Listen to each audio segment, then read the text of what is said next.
ছয় দফা দাবিতে সারা দেশে মহাসমাবেশ করছে পলিটেকনিক ইনস্টিটিউটের শিক্ষার্থীরা। বেলা 11:30 থেকে দুপুর 12:30 পর্যন্ত খুলনার খালিশপুরের সরকারি পলিটেকনিক ইনস্টিটিউটে হয় সমাবেশ। বরিশালেও পলিটেকনিকের শিক্ষার্থীরা মিছিল নিয়ে কেন্দ্রীয় শহীদ মিনার চত্বরে জড়ো হন। সমাবেশে বরিশাল পলিটেকনিক শিক্ষার্থীদের সাথে বিভিন্ন সরকারি ও বেসরকারি পলিটেকনিকের শিক্ষার্থী, সাবেক শিক্ষার্থীরাও অংশ নেন। আন্দোলনকারীরা জানান, দাবি আদায় না হওয়া পর্যন্ত ধারাবাহিকভাবে কর্মসূচি চলবে। এদিকে বগুড়া, লক্ষ্মীপুর ও জামালপুরে মহাসমাবেশ ও প্রতিবাদ কর্মসূচি পালন করেছেন পলিটেকনিক শিক্ষার্থীরা। ঘণ্টাব্যাপী বিক্ষোভের পর তাদের মিছিল শহরের প্রধান সড়ক ঘুরে আসে। বান্ডেল থাকলে প্রতি সেনমানিতে টাকা বাঁচবে। বিকাশ সেনমানি বান্ডেল কিনে জিতুন প্রতি লেনদেনে। ছয় দফা দাবি, ইনশাল্লাহ আমাদের দাবি না আদায় পর্যন্ত আমাদের কর্মসূচি চলবে।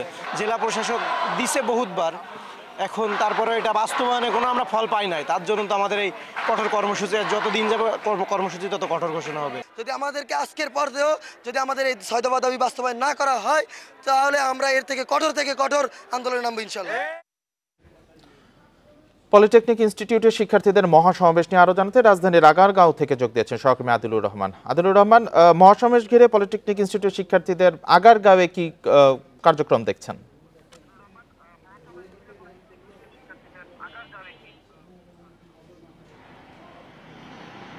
না, দেখুন, আজকের যে কর্মসূচিটি ছিল এটি পূর্ব নির্ধারিত একটি কর্মসূচি ছিল।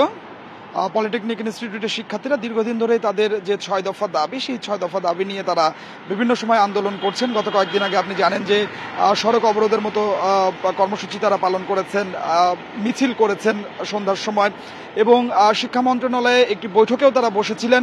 যদিও সেই বৈঠককে পলিটেকনিক ইনস্টিটিউটের শিক্ষার্থীরা বলছেন যে তাদের সঙ্গে আসলে প্রতারণা করা হয়েছে। তার কারণ সেই বৈঠকে যাদের থাকার কথা ছিল নীতি নির্ধারক, তারা থাকেননি, যে কারণে সেই বৈঠকের যে সিদ্ধান্ত সেটি তারা মানেননি। সেই সিদ্ধান্ত না মানার কারণে তারা তাদের যে কর্মসূচিগুলো আছে সেই কর্মসূচিগুলো তারা দিয়ে যাচ্ছেন।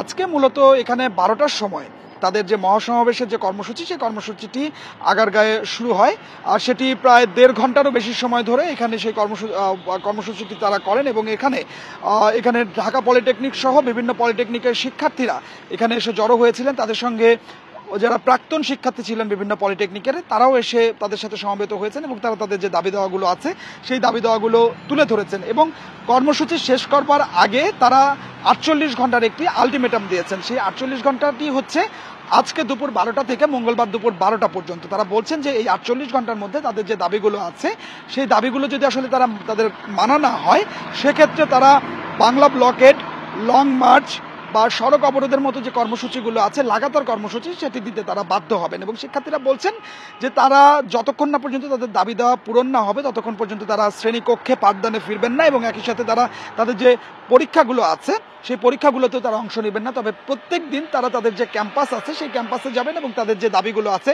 সেই দাবিগুলো তুলে ধরবেন।